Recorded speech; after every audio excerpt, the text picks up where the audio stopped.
పౌర్ణమి అనగానే దత్తాత్రేయ క్షేత్రం గాన్గాపూర్కి అయితే వెళ్తుంటారు. గురు పౌర్ణమి రోజు దత్తాత్రేయ క్షేత్రంలో ఈ విధంగా ఎవరు చూపించని ఆ దత్తాత్రేయ స్వామి వారి అద్భుత దర్శనం. ఎందుకు భక్తులు గాన్గాపూర్ దత్తాత్రేయ క్షేత్రాన్ని పౌర్ణమి రోజు దర్శించుకుంటుంటారు? అక్కడ ఔదుంబర వృక్షం యొక్క మహిమలు, భీమా అమరజ నది సంగమం ఎందుకంత పవిత్రమైనది, ఈ గురు పౌర్ణిమ రోజు ఏ విధంగా అక్కడ భక్తుల రద్దీ ఉంది, గాన్గాపూర్ క్షేత్రం వస్తే ఏమేం చూడాలి, అక్కడ టెంపుల్లో గురు పౌర్ణిమ రోజు సందర్భంగా సెలబ్రేషన్స్, దత్తాత్రేయ స్వామి వారికి పూజలు ఏ విధంగా జరిపారు. ఈ గాన్గాపూర్ క్షేత్రం అనేది చాలా పవర్ఫుల్ క్షేత్రము. చూడండి, ఇక్కడ మానసికంగా బాధపడే వాళ్ళు చాలా మంది వస్తుంటారు. టెంపుల్లో శునకాలు ఇలా విరివిగా తిరుగుతున్నా ఏమన్నారు ఎందుకు? పరశురాముడు యజ్ఞం చేసిన యజ్ఞభూమి భస్మా హిల్ దగ్గర చూడండి, ఇక్కడ నా సబ్స్క్రైబర్స్ కలిశారు, చాలా హ్యాపీ అనిపించింది. దత్తాత్రేయ క్షేత్రం ఎందుకంత పవర్ఫుల్ అనేది డీటెయిల్ గా వివరించాను. ఈ వీడియోని స్కిప్ చేయకుండా జర లాస్ట్ వరకు చూసి ఒక్క లైక్ కొట్టి షేర్ చేసి సబ్స్క్రైబ్ చేసుకోండి. నచ్చితే జై గురుదత్త అని చెప్పేసి కామెంట్ పెట్టండి. నా కెమెరా కళ్ళతోటి మీకు నయనానందం కలిగించడమే నా నరేన్ వ్లాగ్స్. నేను మీ నరేంద్ర కంది. ఈ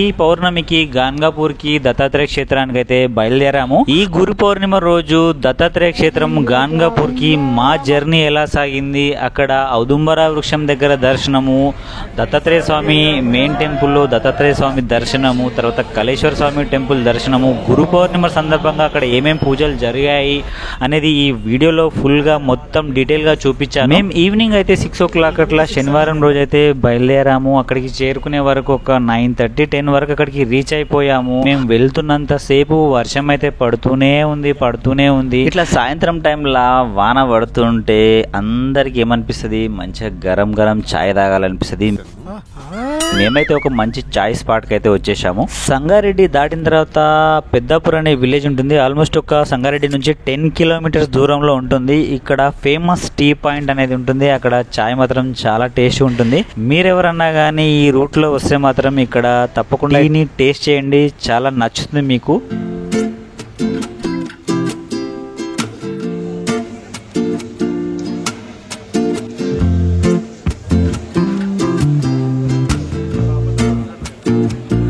ఇక్కడ చాయ్ వచ్చేసి 15 రూపాయలు.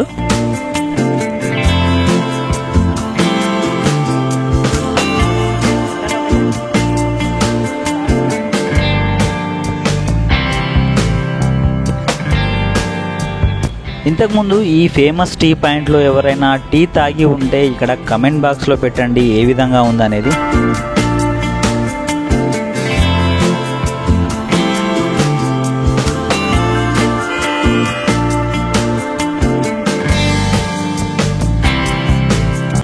చాయ్ ఎట్లని చెప్పరా? బాబాయ్ టీ బ్రేక్ తర్వాత మళ్ళీ మా జర్నీ అయితే స్టార్ట్ చేశాము. నా ఛానల్ ని కొత్తగా చూసే వాళ్ళ కోసం మరొకసారి గాన్గాపూర్ దత్తాత్రేయ క్షేత్రం ఎక్కడుంది, ఎలా చేరుకోవాలి ఏంటనేది మళ్ళొకసారి వివరిస్తాను. కొత్తగా చూసే వాళ్ళు మాత్రం ప్లీజ్ ఒక్క లైక్ కొట్టి షేర్ చేసి సబ్స్క్రైబ్ చేసుకోండి. చివరి వరకు వీడియో చూసి నచ్చితే ఒక కామెంట్ పెట్టండి. గాన్గాపూర్ దత్తాత్రేయ క్షేత్రం వచ్చేసి కర్ణాటక స్టేట్ లో గుల్బర్గా డిస్టిక్ లో గాన్గాపూర్ విలేజ్ లో ఉంటుంది. ఈ దత్తాత్రేయ క్షేత్రం వచ్చేసి హైదరాబాద్ నుంచి సుమారుగా 260 నుంచి 270 కిలోమీటర్ల దూరంలో ఉంటుంది. ట్రైన్ లో వెళ్లే వాళ్ళైతే హైదరాబాద్ నుంచి నంబర్ ఆఫ్ ట్రైన్స్ ఉంటాయి. హైదరాబాద్ నుంచి గాన్గాపూర్ రోడ్ అనే స్టేషన్ ఉంటుంది. ఆ గాన్గాపూర్ రోడ్ స్టేషన్ నుంచి 20 కిలోమీటర్ల దూరంలో టెంపుల్ ఉంటుంది. అదే బస్ లో వెళ్ళాలనుకునే వాళ్ళు హైదరాబాద్ నుంచి గుల్బర్గా అయితే నంబర్ ఆఫ్ బస్సెస్ ఉంటాయి. గుల్బర్గా నుంచి ఒక 35 కిలోమీటర్ దూరం అయితే టెంపుల్ ఉంటుంది. అదే ఓన్ కారు ఓన్ వెహికల్ లో రావాలనుకునే వాళ్ళు మాత్రము హైదరాబాద్ నుంచి బయలుదేరితే సంగారెడ్డి నుంచి సదాశివపేట్ నుంచి జైరాబాద్ తర్వాత హుమ్నాబాద్, ఇది ముంబై హైవే అన్నమాట. హుమ్నాబాద్ దగ్గర గుల్బర్గా సర్వీస్ రోడ్ అయితే వస్తుంది. అక్కడ లెఫ్ట్ తీసుకోవాలి. తర్వాత ఒకటే రోడ్ స్ట్రైట్ గా వెళ్తే గుల్బర్గా కలబుర్గి వస్తుంది. కలబుర్గి నుంచి ఒక 35 కిలోమీటర్ దూరంలో గాన్గాపూర్ ఉంటుంది. ఈ రోజులలో ఎక్కడ ఏం శక్తి లేనిది మాత్రం భక్తుల రద్దీ మాత్రం మామూలుగా ఎక్కడ ఉండదు. కాకపోతే ఈ గాన్గాపూర్ దత్తాత్రేయ క్షేత్రము పౌర్ణమి వచ్చిందంటే చాలు అక్కడ భక్తుల రద్దీ అయితే చాలా ఎక్కువగా ఉంటుంది. అంత మహాశక్తి కలిగిన క్షేత్రం ఇది. దత్తాత్రేయ క్షేత్రం గాన్గాపూర్ కి వస్తే ఎక్కడికి ఎక్కడికి వెళ్ళాలి, ఏమేం దర్శించుకోవాలి, ఇక్కడ చూడాల్సిన ప్లేసెస్ ఏంటి అని ఒక విషయానికి వస్తే ఫస్ట్ మనము 3 ప్లేస్లను అయితే దర్శించుకోవాలి. గాన్గాపూర్కి వస్తే ఒకటి భక్తి స్థాన్, రెండోది కర్మస్థాన్, మూడోది ముక్తి స్థాన్. వీటితో పాటు పరశురాముడు యజ్ఞం చేసిన యజ్ఞభూమి భస్మ హిల్, దాంతో పాటు అష్టతీర్థాలు ఉంటాయి ఇక్కడ. వీటి గురించి వీడియోలో వివరించాను, చివరి వరకు చూడండి. పౌర్ణమి రోజే భక్తుల రద్దీ ఎందుకు ఉంటుంది, అది కాకుండా ఇప్పుడు మేము వెళ్ళేదైతే మాత్రం గురు పౌర్ణిమ. ఈ గురు పౌర్ణిమ రోజు మాత్రం ఇంకా ఎక్కువగా ఉంటారు భక్తుల రద్దీ. అక్కడికి వెళ్ళాక మొత్తం ఈ వీడియోని చూపిస్తాను. ఒక్క లైక్ కొట్టడం మాత్రం మర్చిపోద్దు, ఒక లైక్ కొట్టి షేర్ చేయండి. ఈ పౌర్ణమి రోజు భక్తుల రద్దీ గాన్గాపూర్ లో ఎందుకు ఎక్కువ ఉంటారు అనేది ఒక్కసారి మనం తెలుసుకుందాము. ఎక్కడైతే దత్తక్షేత్రాలు ఉంటాయో వాటన్నిటిని గురుస్థానాలుగా భావిస్తుంటారు. ఎవరైతే గ్రహాల గురించి నమ్ముతుంటారో వారి గ్రహస్థితులు బాగలేనప్పుడు ఈ దత్తక్షేత్రాలు ఎక్కడుంటే ఆ దత్తక్షేత్రాలను ఆ పౌర్ణమి గడియల్లో సందర్శిస్తే ఆ గ్రహస్థితులతో పాటు ఆ గురుబలం పెరుగుతుందని నమ్ముతుంటారు. అందుకే ఈ దత్తక్షేత్రాలను పౌర్ణమి రోజు సందర్శించడం వల్ల ఏదైతే మానసికంగా బాధపడుతుంటారో, ఏదైతే వారికి నెగిటివ్ ఎనర్జీ వల్ల ఏదైనా బాధలు ఉంటే మాత్రము ఈ గాన్గాపూర్ దత్తాత్రేయం నిర్గుణ మఠంలో అడుగు పెడితే ఉన్న బాధలన్నిటికీ పరిష్కారం లభిస్తుందని చెప్పి గట్టిగా విశ్వసిస్తుంటారు. ఇంకొకటి ఏంటంటే ఈ నిర్గుణ పాదుక మఠాన్ని సందర్శించడం వల్ల మనలో తెలియని ఒక ఆత్మస్థైర్యం పెరుగుతుందని చెప్పేసి నమ్ముతుంటారు ఫ్రెండ్స్. ఎంతటి బాధలతో ఉన్నా, మానసికంగా ఏదైనా ఇబ్బందులు ఉన్నా గానీ ఈ దత్తాత్రేయ క్షేత్రం వచ్చి ఆ నదీ సంగమంలో స్నానం చేసి ఆ భూలోక కల్పవృక్షమైన ఔదుంబర వృక్షానికి ప్రదక్షిణాలు చేసి మీ బాధలను నివేదించి నిర్గుణ పాదుక మఠంలో అడుగు పెట్టేసి ఆ స్వామిని దర్శించుకొని మీకు తోచినంత ఒక 5గురికి భిక్ష పెట్టి 5గురి నుంచి భిక్ష తీసుకుంటే అంతా మంచి జరుగుతుందని చెప్పేసి నమ్ముతుంటారు. ఇప్పుడు చూస్తున్నారు కదా, మనము హుమ్నాబాద్ అయితే దాటేశాము. ఇక్కడ ఫ్లైఓవర్ కనిపిస్తుంది కదా, ఈ సర్వీస్ రోడ్ నుంచి వెళ్ళి అక్కడ లెఫ్ట్ టర్న్ తీసుకుంటే మనకు కలాబుర్గి వచ్చేసి ఒక 61 కిలోమీటర్ల దూరంలో ఉంటుంది.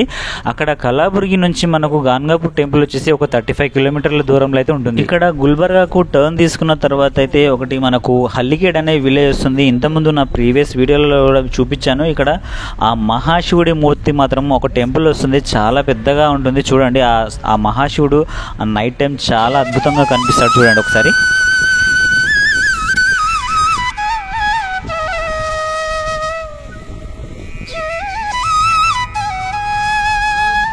ఆల్మోస్ట్ మనము గుల్బర్గా కలబుర్గి సిటీ అయితే వచ్చేసాము. ఇక్కడ మనము బైపాస్ రోడ్లో రైట్ టర్న్ అయితే తీసుకోవాలి. ఒక విషయం ఏంటంటే ఎవరైనా వచ్చే వాళ్ళు ఉంటే మాత్రము పౌర్ణమి రోజు వస్తే మాత్రము ఆ దత్తాత్రేయ స్వామి వారి నిర్గుణ పాదుకల దర్శనం అయితే ఉండదు. మామూలు రోజులలో మాత్రమే ఆ స్వామివారి నిర్గుణ పాదుకలు, నిజ పాదుకల దర్శనం జరుగుతుంది. ఈ పౌర్ణమి వేళలో భక్తుల రద్దీ ఎక్కువగా ఉండడం వల్ల స్వామివారి 3 ముఖార విందాలు మాత్రం దర్శనమిస్తాయి. అక్కడ అద్భుతంగా పౌర్ణమి రోజుకు సంబంధించిన పూజలు జరుగుతుంటాయి. ఇది ఒకటి గమనించగలరు. మామూలు రోజులలో కూడా పల్లకి సేవ అనేది జరుగుతుంది, కానీ పౌర్ణమి రోజు జరిగే పల్లకి సేవ అనేది చాలా అద్భుతంగా జరుగుతుంది. పల్లకి సేవ ఏ విధంగా జరుగుతుంది అనేది నా ఛానల్లో ప్రీవియస్ వీడియోలలో ఉంది. ఎవరైనా చూడని వాళ్ళు ఉంటే జర చూసి ఒక లైక్ కొట్టి షేర్ చేయండి. ఆల్మోస్ట్ గాన్గాపూర్ దగ్గరికి అయితే వచ్చేసాము. ఇక్కడ మనకు కనిపిస్తుంది కదా కమాను. ఈ కమాన్ లోపలికి వెళ్తే ఇక్కడ నుంచి మనకు 6 కిలోమీటర్ దూరంలో అయితే టెంపుల్ ఉంటుంది. రైట్ సైడ్ వెళ్తే మనకు అఫ్జల్పురా విలేజ్ అనేది వస్తుంది. పౌర్ణమి టైం కాబట్టి దత్తాత్రేయ క్షేత్రాన్ని చాలా మంది సందర్శిస్తుంటారు. ట్రాఫిక్ అయితే బీభత్సంగా, అక్కడ కార్ పెట్టుకోవడానికి కూడా ఇబ్బందిగా ఉంటుంది. ఇక్కడ ఎంటర్ అవ్వగానే మనకు ఒక చిన్న కమాన్ వస్తుంది. అక్కడ మనకు ఒక 20 రూపీస్ అయితే ఫీ, మనకు టెంపుల్ ఎంట్రన్స్ ఫీ లాగా 20 రూపీస్ అయితే ఛార్జ్ చేస్తారు మనకు. పౌర్ణమి రోజు మాత్రం రూమ్లు అయితే దొరకడం చాలా కష్టంగా ఉంటుంది. మీరు ఎవరైనా రావాలనుకుంటే ముందుగా ఆన్లైన్లో బుక్ చేసుకోండి. అవధూత ఆశ్రమంలో రూమ్స్ అయితే దొరికిపోతాయి. ఆ అవధూత ఆశ్రమం యొక్క డీటెయిల్స్ అయితే డిస్క్రిప్షన్లో ఇస్తాను.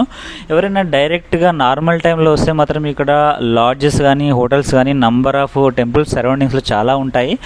నార్మల్ డేస్లో ఈజీగా అయితే రూమ్స్ దొరుకుతాయి. ఈ పౌర్ణమి డేస్లలో మాత్రం కొంచెము కష్టంగా దొరుకుతాయి, కాకపోతే రేట్స్ హెవీగా ఉంటాయి. మేము కొంచెం అన్ప్లాన్డ్గా రావడం వల్ల రూమ్స్ బుక్ చేసుకోలేదు. ఇక్కడికి వచ్చాక వెతుకున్నాము, కొంచెం కష్టం అనిపించింది. కొద్దిగా సెర్చ్ చేస్తే రూమ్ అయితే దొరికింది మాకు. కాకపోతే ఏంటంటే రూమ్ ఛార్జెస్ మాత్రం చాలా ఎక్కువగా ఛార్జ్ చేశారు. ఈ కమాన్ దాటిన తర్వాత మనకు ఒక రైట్ సైడ్ ల్యాండ్ మార్క్ అయితే పెట్రోల్ బంక్ వస్తుంది. ఆ పెట్రోల్ బంక్ తర్వాత మనకు లెఫ్ట్ సైడ్ రైట్ సైడ్ లాడ్జ్లు హోటళ్లు చాలా కనిపిస్తాయి. చూస్తున్నారు కదా, బాగా ట్రాఫిక్ అయితే జామ్ అయిపోయింది. వెహికల్స్ చాలా ఎక్కువగా అయిపోయాయి. ఒకవేళ కార్ పార్కింగ్ చేసుకోవాలనుకుంటే మాత్రం బస్ స్టాండ్ దాటిన తర్వాత స్ట్రేట్ గా వెళ్తే లెఫ్ట్ సైడ్ కలేశ్వర టెంపుల్ కి వెళ్లే దారిలో మాత్రం అక్కడ పార్కింగ్ ఏరియా ఉంటుంది, పెయిడ్ పార్కింగ్ ఉంటుంది. శ్రీ అనసూయ దత్ లాడ్జ్ లో రూమ్ అయితే దొరికింది. ఆ రూమ్ తీసేసుకొని ఫ్రెష్ అప్ అయిపోయి లగేజ్ అక్కడ పెట్టేసేసి డిన్నర్ చేద్దామని చెప్పేసి బయటకైతే వచ్చేసాము. ఇక్కడ మాకు నచ్చిందంటే ఒక సౌత్ స్ట్రీట్ అనే హోటల్లో మాత్రం ఫుడ్ బాగుంది. మీరు ఎవరైనా వచ్చే వాళ్ళు ఉంటే మాత్రం ఇక్కడ సౌత్ స్ట్రీట్ లో ఫుడ్ అయితే బాగా నచ్చింది ఫ్రెండ్స్. ఈ సౌత్ స్ట్రీట్ హోటల్ వచ్చేసి అనసూయ దత్ లాడ్జ్ కి పక్కనే ఉంటుంది. ఇందాక మనం ఏదైతే కమాన్ దగ్గర 20 రూపాయలు ఫీజు తీసుకున్నారో అది దాటిన తర్వాత ఒక ½ కిలోమీటర్ ముందుకు వచ్చాక లెఫ్ట్ సైడ్ అయితే మనకు కనిపిస్తుంది. డిన్నర్ అయిపోయాక నైట్ రెస్ట్ తీసుకొని పొద్దుగల 3:30కి అయితే లేచి సంగమానికి అయితే పోయినాం ఫ్రెండ్స్. ఎవరైనా పౌర్ణమి రోజులలో వస్తే మాత్రం పౌర్ణమి గడియలు చూసుకొని టెంపుల్ ని విజిట్ చేయండి. ఒకసారి బయటకు వచ్చి చూస్తే వెహికల్లో వెళ్దాం అనుకున్నాము నది సంగమానికి. అయితే బయట చూస్తే మాత్రము ఓన్ వెహికల్లో వెళ్ళడానికి అంత ఈజీగా కాదు. ఆటోలో అయితే నది సంగమానికి వెళ్దాం అనుకొని ముందరికి వెళ్ళాము. ముందుకు వెళ్తే అక్కడ మనకు చిన్న చౌరస్తా అయితే వస్తుంది. ఆ చౌరస్తా ఏంటంటే శ్రీ నిజ శరణ అంబిగర చౌడయ్య స్టాచ్యూ చౌరస్తా సర్కిల్ అంటారు. అక్కడ నుంచి అయితే ఆటోలు నది సంగమానికి వెళ్తున్నాయి. దిగంబర శ్రీపాద వల్లభ దిగంబర దత్తావధూత దిగంబర అవధూత చింతన దిగంబర. దత్తాత్రేయ క్షేత్రం గాన్గాపూర్ కి వస్తే ఎక్కడికి వెళ్ళాలి, ఏమేం దర్శించుకోవాలి, ఇక్కడ చూడాల్సిన ప్లేసెస్ ఏంటి అని ఒక విషయానికి వస్తే ఫస్ట్ మనము 3 ప్లేస్లను అయితే దర్శించుకోవాలి గాన్గాపూర్కి వస్తే. ఒకటి భక్తి స్థాన్, రెండోది కర్మస్థాన్, మూడోది ముక్తిస్థాన్. భక్తి స్థాన్ వచ్చేసేసి నది సంగమంలో నది స్నానము, తర్వాత ఔదుంబర వృక్షం యొక్క ఔదుంబర దర్శనము, తర్వాత పక్కనే దత్తాత్రేయ స్వామి వారి దత్త దర్బార్లో దత్తాత్రేయ స్వామి దర్శనము. ఆ దత్తాత్రేయ స్వామి టెంపుల్ వెనకాలే మనకు సంగమేశ్వర ఆలయం ఉంటుంది. అది వచ్చేసి భక్తి స్థాన్. దత్తాత్రేయ స్వామివారి మెయిన్ క్షేత్రాన్ని ఆ నిర్గుణ పాదుక మఠాన్ని కర్మస్థాన్గా భావిస్తారు. మూడవది ముక్తిస్థాన్, కలేశ్వర టెంపుల్ని దర్శించుకోవడాన్ని ముక్తిస్థాన్గా పరిగణిస్తుంటారు. వీటితో పాటు నది సంగమం దగ్గర పరశురాముడు యజ్ఞం చేసిన యజ్ఞభూమి అయితే ఉంటుంది, భస్మాహిల్ అని చెప్పేసి. అది ఎక్కడ ఉంటుంది అనేది ఈ వీడియోలో చూపించాను. అది కాకుండా ఇక్కడ ఈ దత్తాత్రేయ క్షేత్రము గాన్గాపూర్లో అష్టతీర్థాలు ఉంటాయి. ఆ అష్టతీర్థాల్లో స్నానం చేస్తే చాలా పుణ్య ఫలితం దక్కుతుందని చెప్పేసి విశ్వసిస్తుంటారు. అష్టతీర్థాలను సందర్శించాలంటే ఇక్కడ లోకల్ ఆటో వాళ్ళని అడిగితే వాళ్ళు డీటెయిల్ గా వాళ్ళు మనకు కొంచెం చార్జ్ చేసి వాళ్ళు అష్టతీర్థాలు చూపించుకొని వస్తారు. ఇక్కడ సర్కిల్ వరకు వచ్చేసాము. ఇక్కడ సర్కిల్ నుంచి అయితే ఆటోలు సంగమానికి అయితే ఉన్నాయి. కాకపోతే ఆ సంగమం దగ్గరికి మాత్రము ఆటోలు అయితే వెళ్ళలేకపోయాయి. ఆటోలు కూడా వెళ్ళడానికి మామూలుగా చాలా ట్రాఫిక్ జామ్ అయింది. మాకు మినిమం ఇక్కడ సర్కిల్ నుంచి నది సంగమం వచ్చేసి ఒక 3 కిలోమీటర్స్ దూరంలో ఉంటుంది. నది సంగమానికి వెళ్ళడానికి అయితే మాకు ఆల్మోస్ట్ ఒక 1.5 అవర్ టైం అయితే పట్టింది. టెంపుల్ వచ్చేసి ఈ సర్కిల్ నుంచి స్ట్రేట్ వెళ్తే మనకు ఒక ½ కిలోమీటర్ దూరంలో అయితే టెంపుల్ ఉంటుంది. నది సంగమం వచ్చేసి రైట్ సైడ్ వెళ్తే మాత్రం నది సంగమం 3.5 కిలోమీటర్ దూరంలో ఉంటుంది. ఇక్కడ నుంచి ఆటో వాళ్ళు పర్ పర్సన్ ఒక 20 రూపాయలు అయితే ఛార్జ్ చేస్తారు. ఇక్కడ హెవీ పబ్లిక్ అయితే ఉండడం వల్ల ఆ ఆటోలు వెళ్ళడానికి కూడా చాలా టైం పట్టింది మనకి. మొత్తం మీద ఇక్కడ ఒక ఆటో అయితే ఎక్కేసాము. ఇక్కడ ఆటోలు రావడమే ఆలస్యము, ఎక్కడం ఫిల్ అయ్యి ఆ నది సంగమానికి అయితే వెళ్తున్నారు. నది సంగమానికి అయితే ఆటో బయలుదేరింది. చూడండి మధ్యలో ట్రాఫిక్ ఎంతగా జామ్ అయిపోయిందంటే ఆటో ఎక్కిన తర్వాత కూడా నదీ సంగమం దగ్గర దాకా కూడా ఆటో వెళ్ళలేకపోయింది, అంతగా ట్రాఫిక్ ఉండే. ఆటో వాడు ఇంకా 1 కిలోమీటర్ దూరంలోనే మమ్మల్ని ముందర దించేసి వెళ్ళిపోయాడు. అక్కడ నుంచి మళ్ళీ మేము బై వాక్ అయితే సంగమానికి వెళ్లాల్సి వస్తుండే. బై వాక్ వెళ్తున్నంతసేపు కూడా నడవడానికి కూడా అంత వర్షం పడుతుంది. అది కాకుండా కింద అంత బురద నడవడానికి కూడా టైం పట్టింది మాకు. చూడండి ఎంత పబ్లిక్ ఉన్నారు.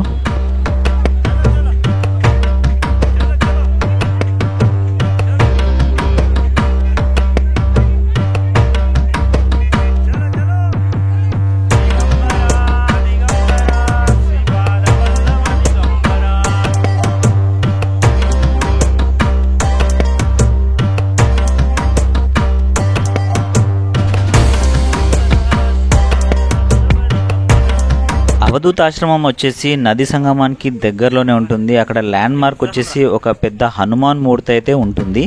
వెళ్తుంటే మనకు అక్కడ ముందర లెఫ్ట్ సైడ్ కనిపిస్తుంది చూడండి, అదే అవధూత ఆశ్రమం.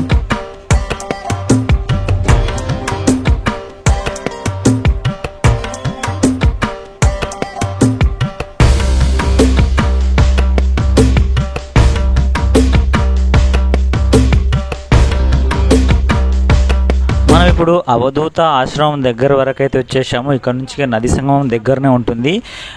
ఇక్కడ రూమ్స్ అయితే నార్మల్ డేస్లలో ఆన్లైన్లో బుక్ చేసుకుంటే ఈజీగా అయితే దొరికిపోతుంది మనకు.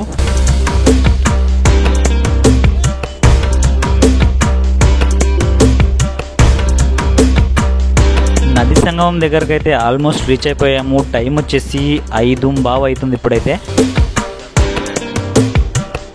ఆల్మోస్ట్ తెల్లారుతుంది. అక్కడ నుంచి నది సంగమానికి రావడానికి చాలా అంటే చాలా టైం పట్టింది. గురు చరిత్రలో 21, 22 అధ్యాయంలో చెప్పిన విధంగా ఆ దత్తాత్రేయ స్వామి వారు మధ్యాహ్నం 12 గంటల సమయంలో గాన్గాపూర్లో భిక్ష కోసం తిరుగుతూ ఉంటాడంట. అది కాకుండా తన శిష్యులతో ఈ విధంగా చెప్పాడంట, వసతి రానే సంగమసే జాతే నిత్య భిక్షసే తయవారే గంగాపురసే మధ్యాహ్న కాల పరాయసే. అంటే దీని అర్థం ఏంటంటే, నువ్వు కంగారు పడకు, నేను ఈ గాన్గాపూర్ క్షేత్రంలో రహస్యంగా ఉంటాను. నేను ఉదయం భీమా అమరాజ నది సంగంలో స్నానం చేస్తాను, మధ్యాహ్నం టైంలో గాన్గాపూర్ మఠానికి వచ్చి గ్రామంలో భిక్ష స్వీకరిస్తాను అని చెప్పేసి చెప్పాడంట ఫ్రెండ్స్. అది కాకుండా ఈ మఠంలో మీ పూజలు సేవలను స్వీకరిస్తాను. నా దర్శనాన్ని, నా పాదుకుల దర్శనం పొందిన వారు ఎవరైనా కానీ సజీవ ఉనికిని అనుభవిస్తారు అని చెప్పేసి తెలుపబడింది ఫ్రెండ్స్. అందుకే గాన్గాపూర్ క్షేత్రంలో ఎక్కడ చూసినా కానీ భిక్ష పెట్టడం కానీ భిక్ష స్వీకరించడం కానీ చేస్తుంటారు. ఎందుకంటే ఆ దత్తాత్రేయ స్వామి అదృశ్య రూపంలో ఈ దత్తాత్రేయ క్షేత్రంలో తిరుగుతూ ఉంటాడని చెప్పేసి, ఏ రూపంలోనైనా మనకు అనుగ్రహం కలుగుతుందని చెప్పేసి ఈ విధంగా చేస్తుంటారు. మీరు చూస్తున్నారు కదా, దాని లోపలే మనకు భూలోక కల్ప వృక్షమైన ఔదుంబర వృక్షం ఉంటుంది. ఇటు రైట్ సైడ్ వెళ్తే మనకి నది సంగమానికి దారైతే వస్తుంది.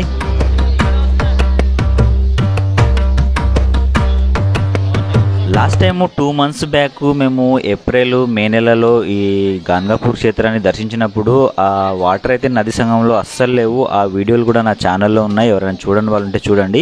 ఇప్పుడు మాత్రం వాటర్ నది సంగంలో చాలా పుష్కలంగా వచ్చాయి. గురు పౌర్ణిమ కాబట్టి భక్తుల రద్దీ కూడా అదే విధంగా చాలా ఎక్కువగా ఉన్నారు. ఎర్లీ మార్నింగే నది స్నానం చేసేసి ఔదుంబర వృక్షం దర్శనం చేసుకుని మెయిన్ టెంపుల్కి అయితే వెళ్తున్నారు. ఈ పవిత్రమైన భీమా అమరజ నది సంగమానికి చాలా విశిష్టత ఉంది. ఇది గురు చరిత్రలో 49వ అధ్యాయంలో ఈ స్థల పురాణము ఈ నది గురించి వివరించబడింది. ఈ భీమా అమరజ నది సంగమము ఎందుకంత పవిత్రమైనది అనేది చూస్తే, పూర్వకాలంలో దేవుళ్లకు రాక్షసులకు యుద్ధం జరిగిందంట.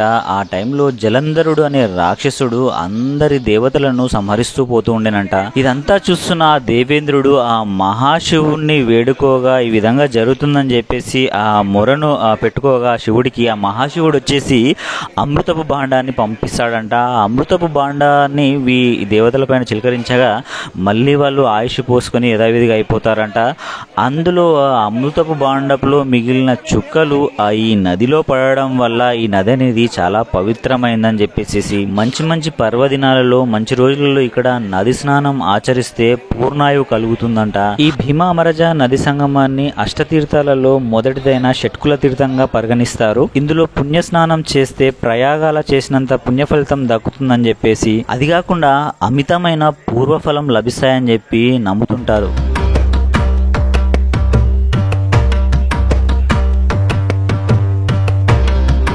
ఈ దత్తాత్రేయ క్షేత్రము గాన్గాపూర్కి వస్తే మాత్రము ఈ నది సంగమం దగ్గర మాత్రము ఎలాంటి వసతులు కానీ ఏదైనా గదులు ఏర్పాటు కానీ స్నానం చేసిన తర్వాత డ్రెస్సెస్ మార్చుకోవడానికి కానీ కొంచెం ఇబ్బందిగా ఉంటుంది. అంత నీట్నెస్ కూడా అంతగా ఉండదు. ఇది ఒకటి గమనించగలరు.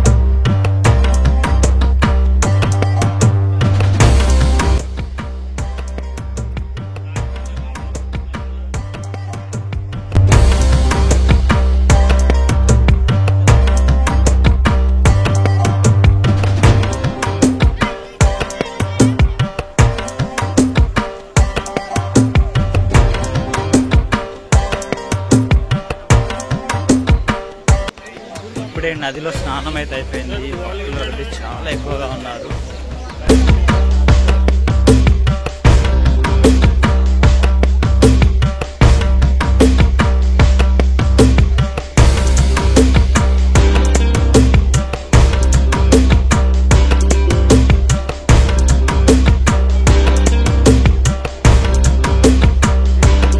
నది సంగమం నుంచి వస్తుంటే రైట్ సైడ్ మనకు ఒక రావి చెట్టు అయితే కనిపిస్తుంది.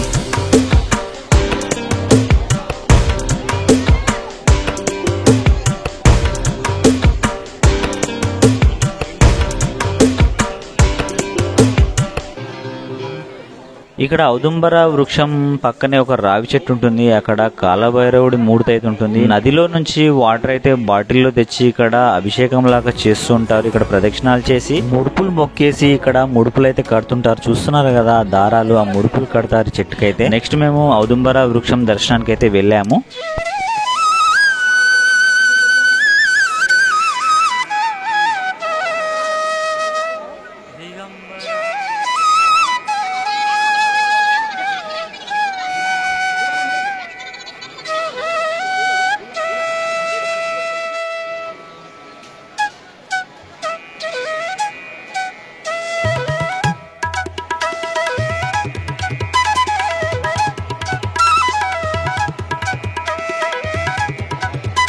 అత్యంత మహిమగల భూలోక కల్పవృక్షంగా ఈ ఔదుంబర వృక్షాన్ని అయితే కొలుస్తుంటారు. ఈ ఔదుంబర వృక్షం దగ్గరికి అయితే వచ్చేసాము. ఇక్కడ కుదిరితే ఒక 11 ప్రదక్షిణాలు కానీ 21 ప్రదక్షిణాలు కానీ ఈ ఔదుంబర వృక్షం చుట్టూ తిరిగి మన కోరికలను, బాధలను, మనకి ఏమైనా మానసికంగా ఏదైనా ఇబ్బందులు ఉన్నా కానీ ఆ ఔదుంబర వృక్షానికి నివేదిస్తే ఆ దత్తాత్రేయ స్వామి వారికి నేరుగా చేరి నెరవేరుతుందని చెప్పి నమ్ముతుంటారు. ఇక్కడ ఈ ఔదుంబర వృక్షం దగ్గర చాలా మంది గురుచరిత్ర పారాయణం అయితే చేస్తూ ఉంటారు. నిష్ఠతో ఆ గురుచరిత్ర పారాయణం చేస్తూ వాళ్ళ బాధలను ఆ దేవుడికి నివేదిస్తుంటారు.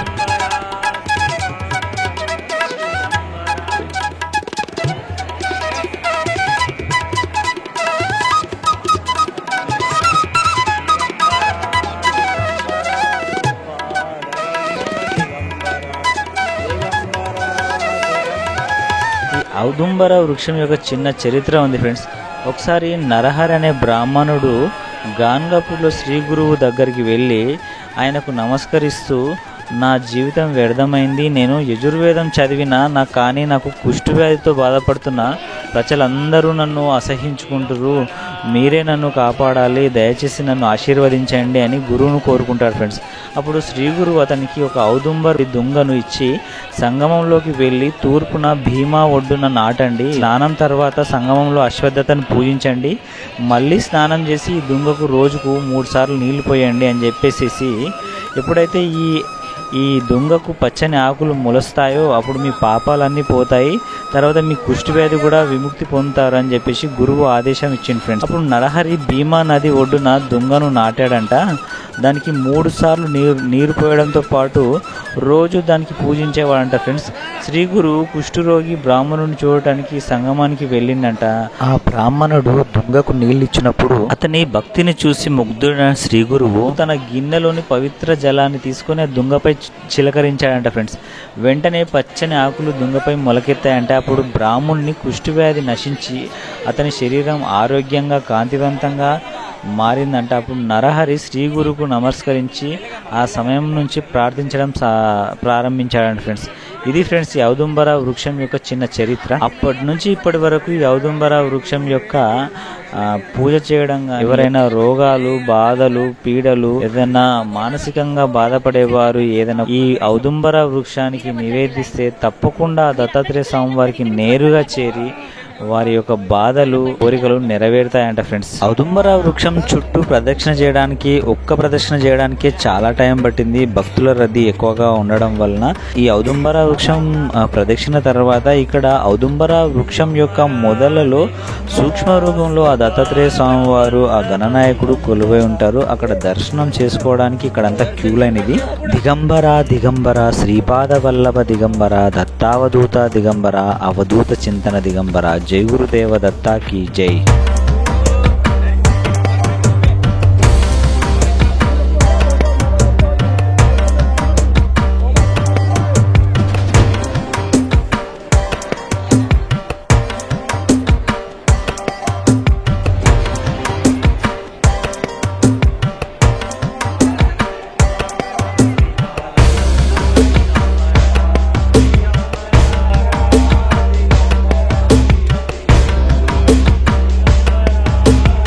నైట్ టైంలో నది సంగమము అంత క్లియర్గా కనబడలేదు. ఇక్కడ ఔదుంబర వృక్షం పక్కనే ఇక్కడ మనకు ఒక ప్లేస్ ఉంటుంది. అక్కడ నుంచి వెళ్తే మనకు నది సంగమం యొక్క వ్యూ పాయింట్ అయితే చాలా అద్భుతంగా కనిపిస్తుంది.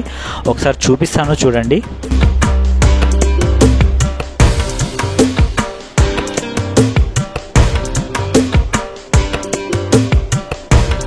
చూడండి, మామూలు రోజులలో ఇంత భక్తుల రద్దీ అయితే ఉండదు. పౌర్ణమి రోజులలో ఎక్కువగా ఉంటుంది. అది కాకుండా ఈరోజు గురు పౌర్ణిమ కాబట్టి చాలా అధిక సంఖ్యలో భక్తులు అయితే ఎక్కువగా వచ్చారు ఇవాళ.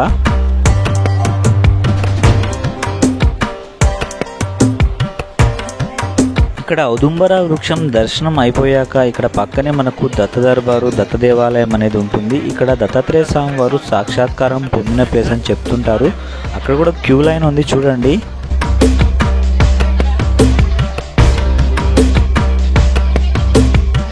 ఇక్కడ క్యూ లైన్లో అయితే నిలబడ్డాము. ఇక్కడ ఒక హాఫ్ అన్ అవర్ అయితే మనకు టైం పట్టింది దర్శనానికి.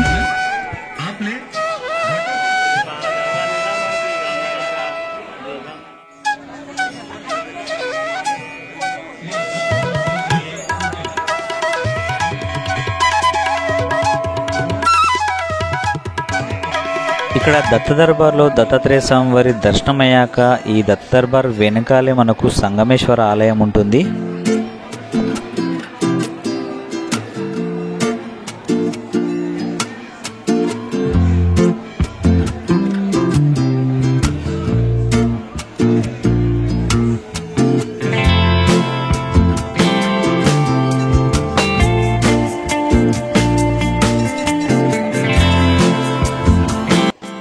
ఇక్కడ సంగమేశ్వర ఆలయంలో అభిషేకాలు కూడా చేయిస్తున్నారు. ఇక్కడ ఆ మహాశివుడి దర్శనం మాత్రం చాలా అద్భుతంగా జరిగింది.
ఇక్కడ నదీ సంగమం దగ్గర నదీ స్నానము, ఔదుంబర వృక్ష దర్శనము, తర్వాత దత్త దర్బార్లో దత్తాత్రేయ స్వామి దర్శనము, ఆ సంగమేశ్వరుని దర్శనం తర్వాత ఇక్కడ కమాన్ కనిపిస్తుంది కదా, ఈ కమాన్ నుంచి కొంచెం ముందరికి వెళ్తే మనకు లెఫ్ట్ సైడ్లో భస్మగుట్ట అనేది ఆ ప్లేస్ అనేది కనిపిస్తుంది.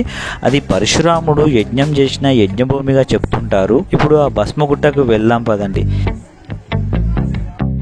ఇక్కడ నదీ సంగమం దగ్గర కానీ, ఆ దత్తాత్రేయ మెయిన్ క్షేత్రం దగ్గర కానీ ఈ పౌర్ణమి రోజులలో అయితే చాలా భిక్షలు అయితే పెడుతుంటారు చూడండి.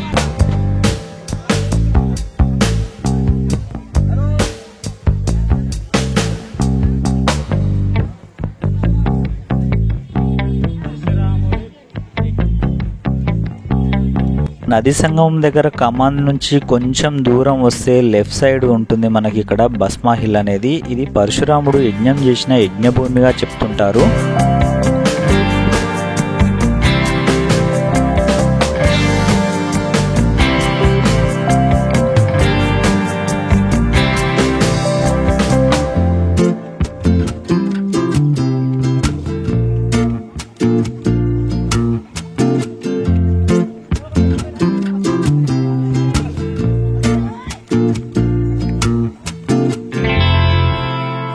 ఇక్కడ ఏంది ప్రత్యేకత అని ఇక్కడ లోకల్ వాళ్ళని కనుక్కుంటే ఏంటంటే, ఇక్కడ యజ్ఞం చేసిన యజ్ఞభూమి కాబట్టి ఏమైనా పీడలు దోషాలు ఉంటే ఇక్కడ యజ్ఞం చేసిన భూమిని ఇంటికి తీసుకెళ్ళి అక్కడ చల్లుకుంటారంట. అది ఇక్కడ విశిష్టత. ఇక్కడ ఈ దత్తాత్రేయ క్షేత్రానికి వస్తే మాత్రం ఎక్కడ చూసినా కానీ వింత వింత ప్రవర్తనలు చేసేవాళ్ళు, కొంచెం మానసికంగా బాలేని వాళ్ళు మాత్రం మనకు కనిపిస్తూనే ఉంటారు.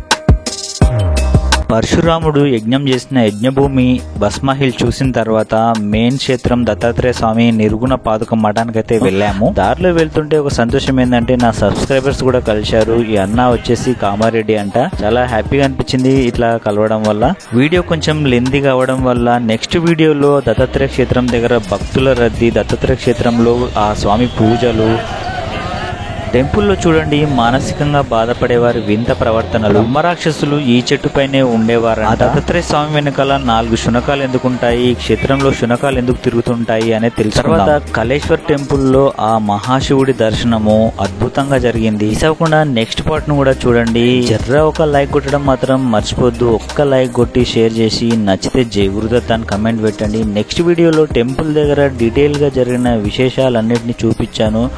జై గురుదేవ దత్తా की जय।